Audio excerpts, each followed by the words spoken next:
I have decided to follow Jesus. I have decided to follow Jesus. I have decided to follow Jesus. No turning back, no turning back. The world behind me, the cross before me. The world behind me, the cross before me. The world behind me, the cross before me. No turning back, no turning back. Though none go with me, still I will follow. Though none go with me, still I will follow. Though none go with me, still I will follow. No turning back, no turning back. Will you decide now to follow Jesus? Will you decide now to follow Jesus? Will you decide now to follow Jesus? No turning back, no turning back. I have decided to follow Jesus. I have decided to follow Jesus. I have decided to follow Jesus. No turning back, no turning back, no turning back, no turning back. There's no turning back, no turning back.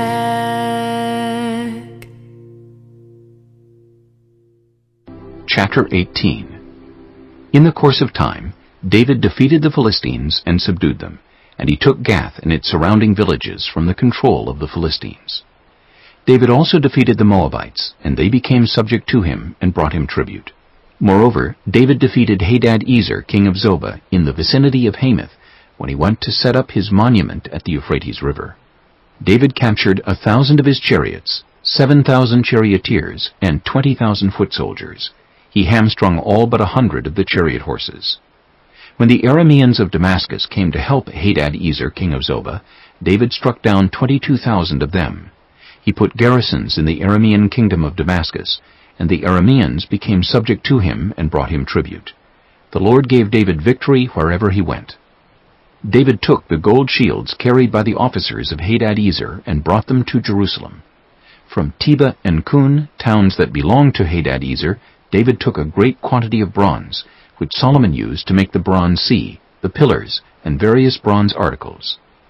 When Tu, king of Hamath, heard that David had defeated the entire army of Hadad-ezer, king of Zobah, he sent his son Hadoram to King David to greet him and congratulate him on his victory in battle over Hadad-ezer, who had been at war with Tu.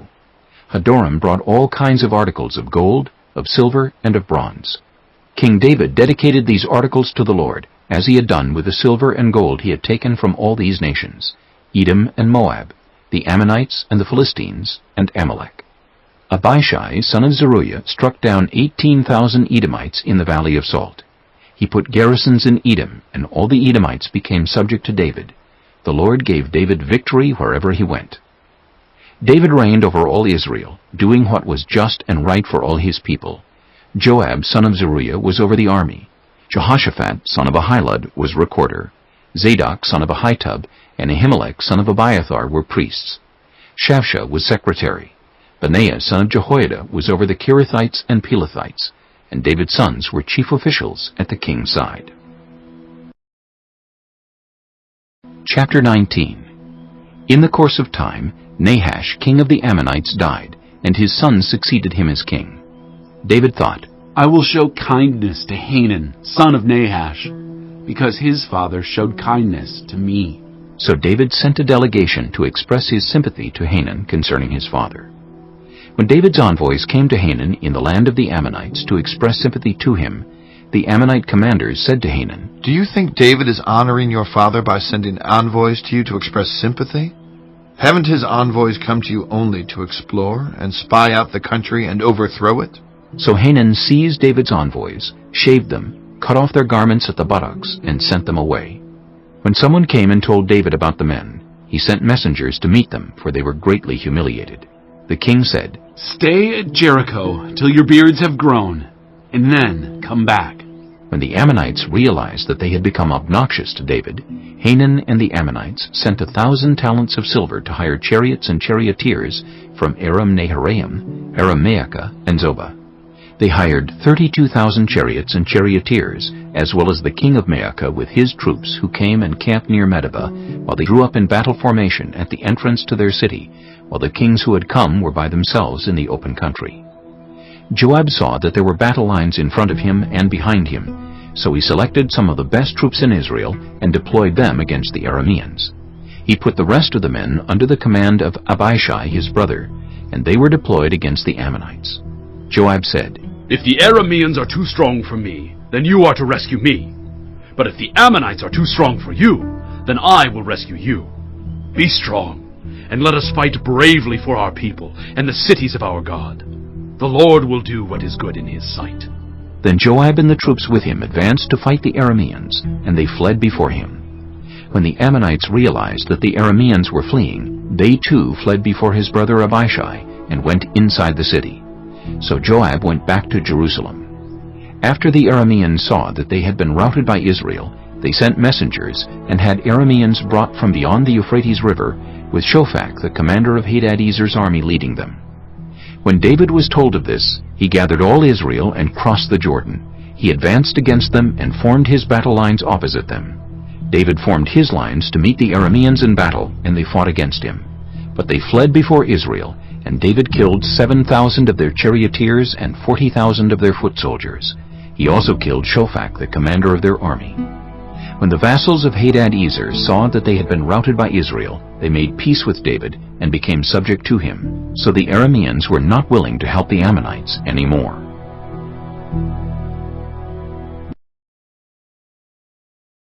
Chapter 20. In the spring, at the time when kings go off to war, Joab led out the armed forces. He laid waste the land of the Ammonites and went to Rabbah and besieged it. But David remained in Jerusalem.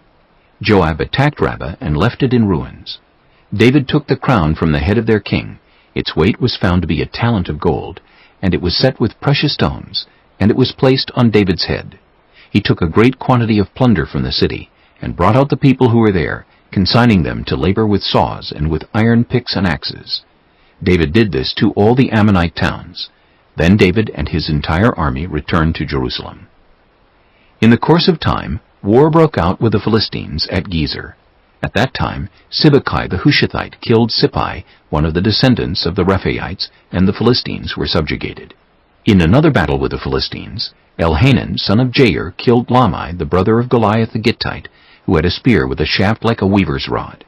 In still another battle, which took place at Gath, there was a huge man with 6 fingers on each hand and 6 toes on each foot, 24 in all. He also was descended from Rapha. When he taunted Israel, Jonathan, son of Shimeah, David's brother, killed him. These were descendants of Rapha in Gath, and they fell at the hands of David and his men.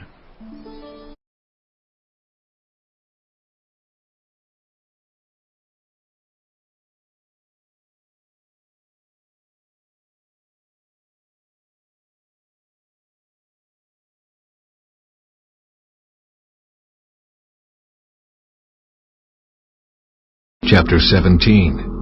One of the 7 angels who had the 7 bowls came and said to me, Come, I will show you the punishment of the great prostitute, who sits by many waters. With her the kings of the earth committed adultery, and the inhabitants of the earth were intoxicated with the wine of her adulteries. Then the angel carried me away in the Spirit into a wilderness.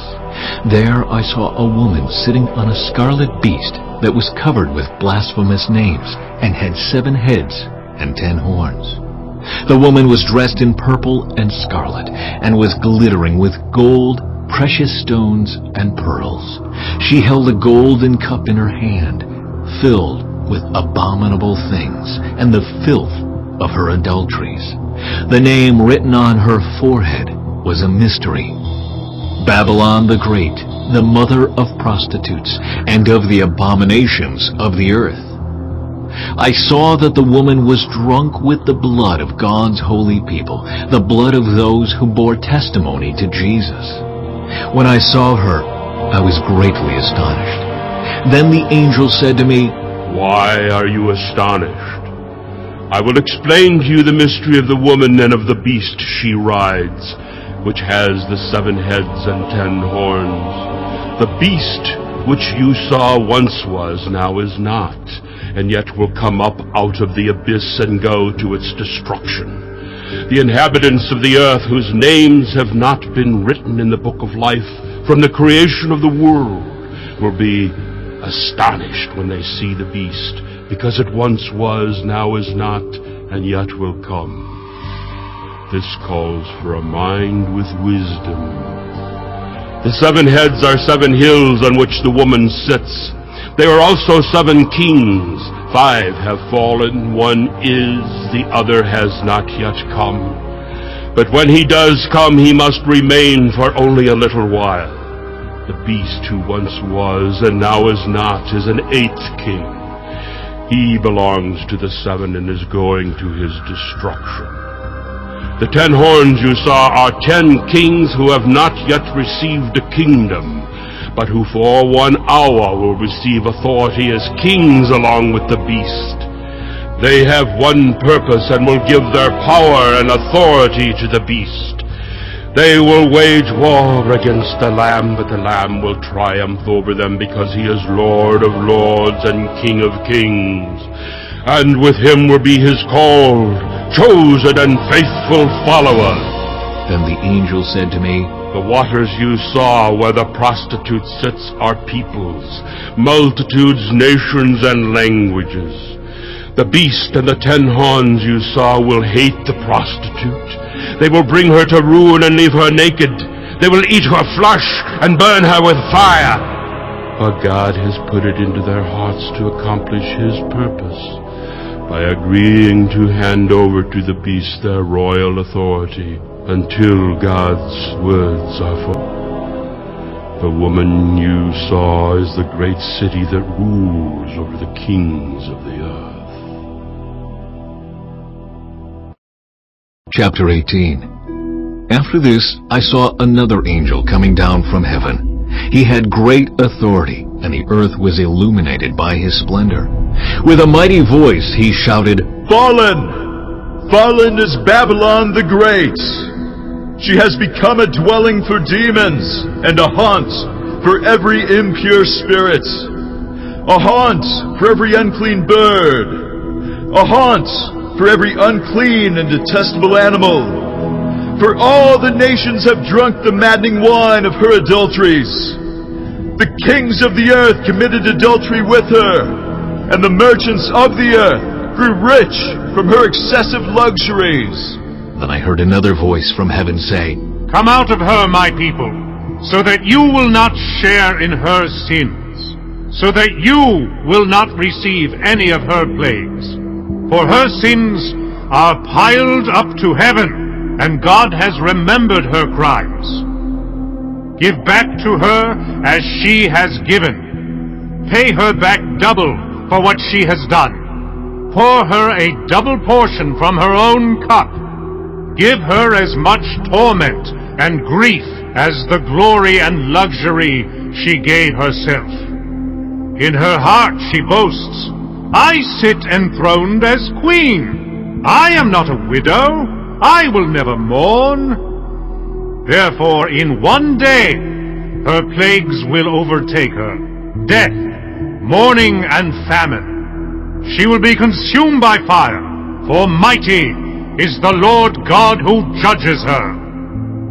When the kings of the earth, who committed adultery with her and shared her luxury, see the smoke of her burning, they will weep and mourn over her. Terrified at her torment, they will stand far off and cry, "Woe! Woe to you, great city, you mighty city of Babylon! In 1 hour your doom has come." The merchants of the earth will weep and mourn over her, because no one buys their cargoes anymore. Cargoes of gold, silver, precious stones, and pearls, fine linen, purple, silk, and scarlet cloth, every sort of citron wood, and articles of every kind, made of ivory, costly wood, bronze, iron, and marble, cargoes of cinnamon and spice, of incense, myrrh, and frankincense, of wine and olive oil, of fine flour and wheat, cattle and sheep, horses and carriages, and human beings, sold as slaves. They will say, "The fruit you longed for is gone from you. All your luxury and splendor have vanished, never to be recovered." The merchants who sold these things and gained their wealth from her will stand far off, terrified at her torment. They will weep and mourn and cry out, "Woe! Woe to you, great city, dressed in fine linen, purple and scarlet, and glittering with gold, precious stones, and pearls. In 1 hour such great wealth has been brought to ruin. Every sea captain, and all who travel by ship, the sailors, and all who earn their living from the sea, will stand far off.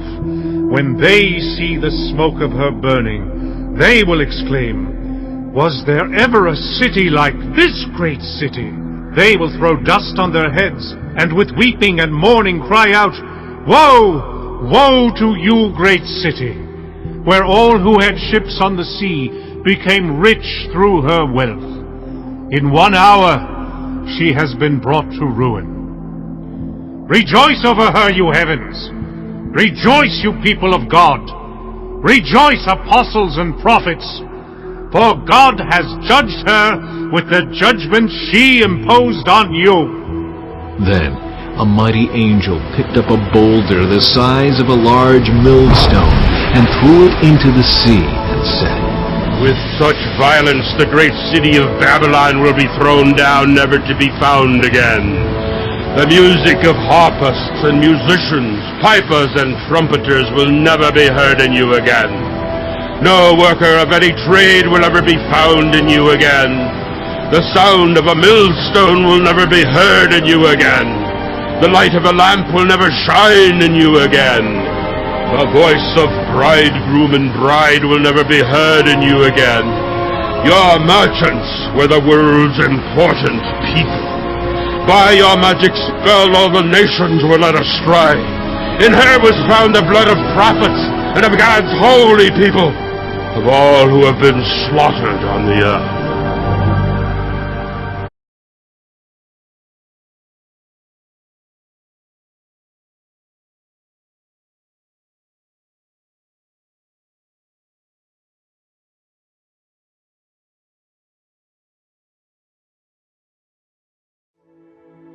Book 5, Psalms 107 through 150. Psalm 107. Give thanks to the Lord, for he is good. His love endures forever. Let the redeemed of the Lord tell their story, those he redeemed from the hand of the foe, those he gathered from the lands, from east and west, from north and south. Some wandered in desert wastelands, finding no way to a city where they could settle. They were hungry and thirsty, and their lives ebbed away. Then they cried out to the Lord in their trouble, and he delivered them from their distress. He led them by a straight way to a city where they could settle. Let them give thanks to the Lord for his unfailing love and his wonderful deeds for mankind. For he satisfies the thirsty and fills the hungry with good things. Some sat in darkness, in utter darkness, prisoners suffering in iron chains, because they rebelled against God's commands and despised the plans of the Most High. So he subjected them to bitter labor. They stumbled, and there was no one to help. Then they cried to the Lord in their trouble, and he saved them from their distress. He brought them out of darkness, the utter darkness, and broke away their chains. Let them give thanks to the Lord for his unfailing love, and his wonderful deeds for mankind. For he breaks down gates of bronze and cuts through bars of iron.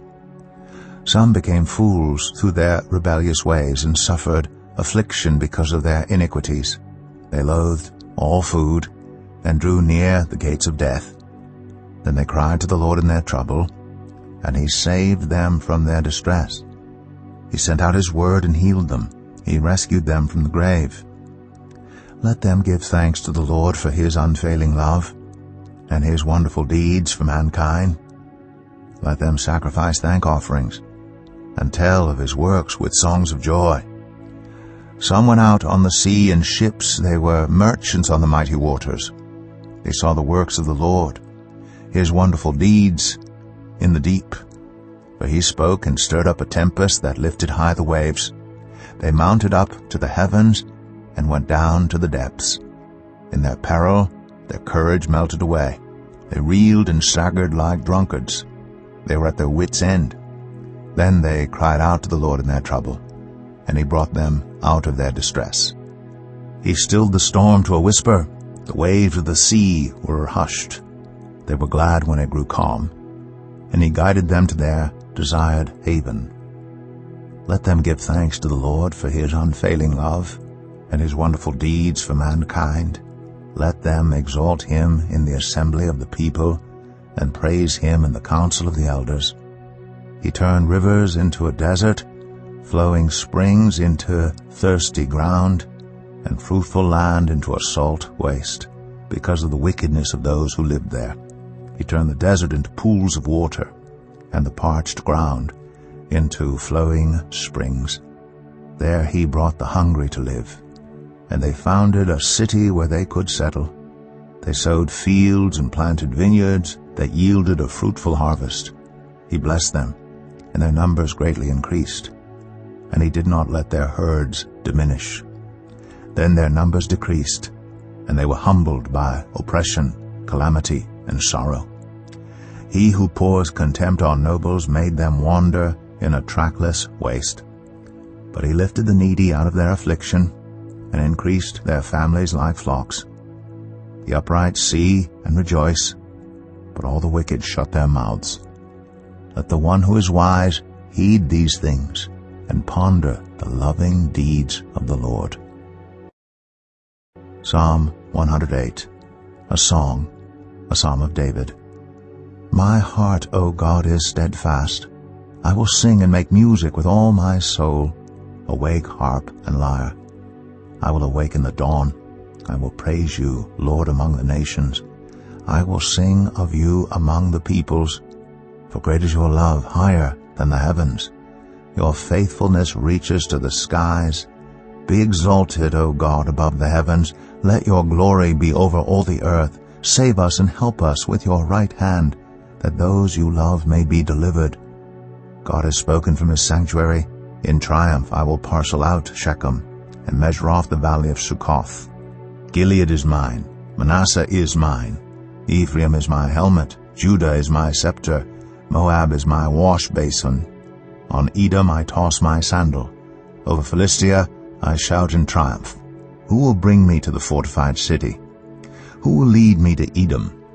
Is it not you, God, you who have rejected us, and no longer go out with our armies? Give us aid against the enemy, for human help is worthless. With God we will gain the victory, and he will trample down our enemies.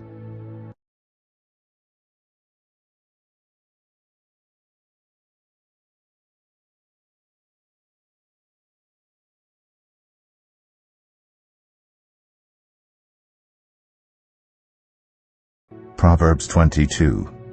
A good name is more desirable than great riches. To be esteemed is better than silver or gold. Rich and poor have this in common. The Lord is the maker of them all. The prudent see danger and take refuge, but the simple keep going and pay the penalty. Humility is the fear of the Lord. Its wages are riches and honor and life. In the paths of the wicked are snares and pitfalls, but those who would preserve their life stay far from them. Start children off on the way they should go, and even when they are old they will not turn from it. The rich rule over the poor, and the borrower is slave to the lender. Whoever sows injustice reaps calamity, and the rod they wield in fury will be broken. The generous will themselves be blessed, for they share their food with the poor. Drive out the mocker, and out goes strife. Quarrels and insults are ended. One who loves a pure heart and who speaks with grace will have the king for a friend. The eyes of the Lord keep watch over knowledge, but he frustrates the words of the unfaithful. The sluggard says, "There's a lion outside. I'll be killed in the public square." The mouth of an adulterous woman is a deep pit. A man who is under the Lord's wrath falls into it. Folly is bound up in the heart of a child, but the rod of discipline will drive it far away.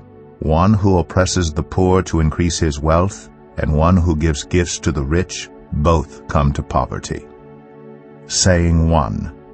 Pay attention and turn your ear to the sayings of the wise. Apply your heart to what I teach, for it is pleasing when you keep them in your heart, and have all of them ready on your lips, so that your trust may be in the Lord. I teach you today, even you. Have I not written 30 sayings for you, sayings of counsel and knowledge, teaching you to be honest and to speak the truth, so that you bring back truthful reports to those you serve? Saying 2. Do not exploit the poor because they are poor, and do not crush the needy in court, for the Lord will take up their case and will exact life for life. Saying 3. Do not make friends with a hot-tempered person. Do not associate with one easily angered, or you may learn their ways and get yourself ensnared. Saying 4. Do not be one who shakes hands in pledge or puts up security for debts. If you lack the means to pay, your very bed will be snatched from under you. Saying 5. Do not move an ancient boundary stone set up by your ancestors. Saying 6. Do you see someone skilled in their work? They will serve before kings. They will not serve before officials of low rank.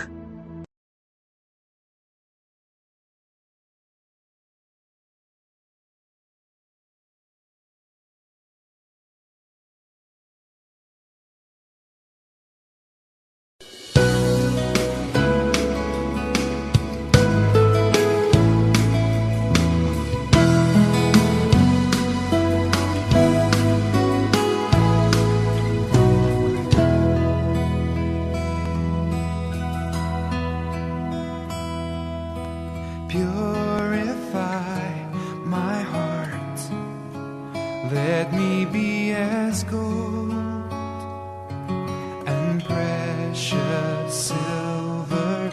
Purify my heart, let me be as gold,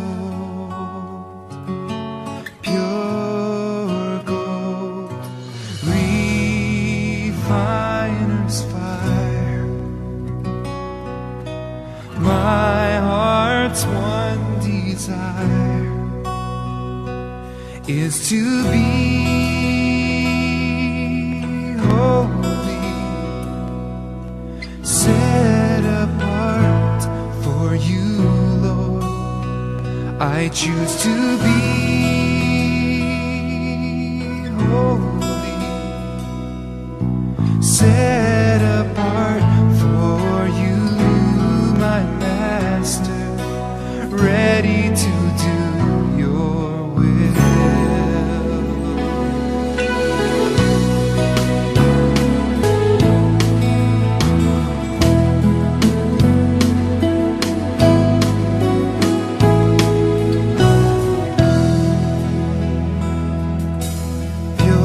Purify my heart, cleanse me from within, and make me holy.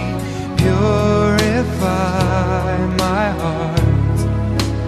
cleanse me from my sin.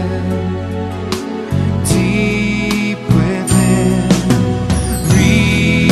refiner's fire,